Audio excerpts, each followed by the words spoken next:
1, 2, 3, 1, 2, 3. Perfect. Can you say your first and last name, spell it? My name is Brent Devolin, Brent Devolin. Perfect. And your title? I'm the Reeve of Minden Hills and the Warden of Halliburton County. Yes, I believe Brandon spoke to you yesterday. Brandon. I've talked to so many people. Okay, so what is the latest? So we weren't here for the press conference, so what is the latest update? What I can say is that water levels have not crested yet. I guess is the first bit of information I want out there. As of 1:30 on Saturday, we declared a state of emergency. There had already started to be some self-evacuation on some of the in-town streets, and we continue that process. Sandbagging operations have happened, and more people are continuing to do that. As of kind of the middle of last week, we informed the public and businesses that water levels could indeed reach the levels that they did in 2013, the last time that we declared a state of emergency in Minden. The good news is overnight, after days of 15 and 18 and 20 and 40 centimeter rises, we only had a 2 centimeter rise, so it's improving. For the first day in over a week, the stuff has quit falling from the sky, and that certainly will help to make this better. But certainly, we're going to live with high water levels for many weeks, indeed, until potentially the end of May. I've had calls from Minister Morrow, Minister of Municipal Affairs, about their support and teams that are working with us, and that continues. I had a phone call from the Premier this morning. We have a new ODRAP program. It used to involve community groups and fundraising, whatever, and that's not anymore. So we're expecting soon the personnel from ODRAP and the provincial government on the ground. So it's a little different process than before.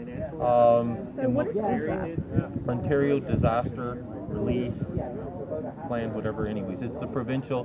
When communities get into an emergency mode, it provides funding and a different legal structure so that we can facilitate something. So the province will be facilitating that? Yes, the province is the lead now and manages the whole program, which is different than the previous ODRAP program, which was in 2013. So with the province getting involved, can you give me some specifics on what you expect them to do in terms of help? Well, they're short term to get past the need that we have today, and we're already dealing with the MNRF and other ministries, health and environment and whatever, that their people are here at the ready, that we're dealing with the short term necessities that we need. The longer term, we obviously need some mitigation measures.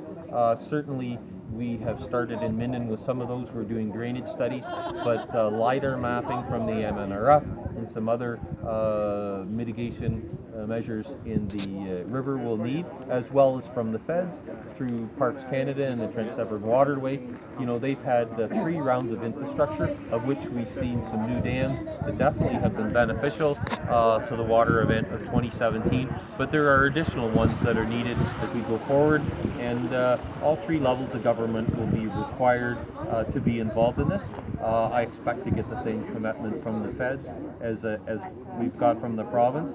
And just in the short term, what you said that the province is on the ground, but what would they be doing specifically? Like, they're here, but are they? Well, first of all, the ODRAP people will be here for people that have had harms to their businesses and primary residences and their businesses, that taking account of their loss, and there's a fund both for damage to property, for food, for accommodations if you're displaced, those type of things. So that's on that side of it. MNRF, along with Trent Severn Waterways, are involved with the management of the water system, of which we have conference calls with them every day at 10 o'clock, that we're managing that at all 3 levels of government on a day-by-day basis. Through the province, also Ontario Hydro, obviously with rising water levels and power into those places, they're involved with us as well. So it's a 3 levels of government. And can I ask, in terms of sandbags, how much have you guys gone through? So as of last night, I believe we're at 41,000 sandbags. On Saturday and Sunday, we made 12,500 a day. And bagging operations continue up at our SG Nisbet Community Center is a primary site, but we have 2 or 3 other sites across the jurisdiction. Just for the town itself, before you guys municipal, what do you have to change or do different? Well, legally, we go into a different structure. We have an emergency operation command, which basically the control of what goes on the ground is in a totally different legal structure. It's almost. Can you give us some specifics? Like, there's different legal structure, but what action do you guys need to take that's different? Is it just we notifying the province? physically, well, yes. So the first thing is I draft a letter declaring a state of emergency to the Emergency Ontario Centre that lets them know that we're doing this. What that does, it puts all other ministries on notice of what's happening in Minden and be at the ready for any of their resources that they need to deploy within our jurisdiction.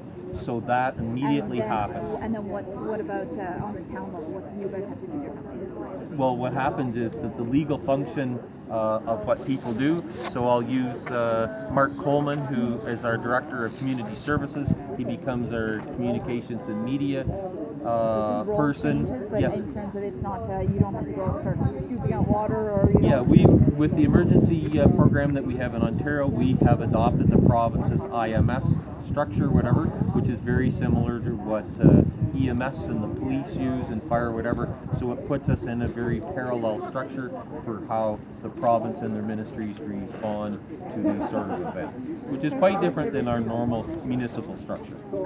And so, just on a very basic level, actually, no, I'm just going to give a question. Wrapping up. When you're here, person in charge of the town, the mayor, looking at this, what's going through your head? Well, I live in Anson Street. It is the most negatively affected jurisdiction that there is. So this is my friends, my neighbors, and my relatives. It's a shock to the psyche to have 3 events in 5 years, 2 of which were declarations of emergency. It's hard on them, and their properties are incurring damages. Some of the businesses are losses, whatever, and that they're acting, how one would expect. And like I say, 1, 2, 3 times it's just with too much regularity. Okay, that's great. Thank you so much. All right.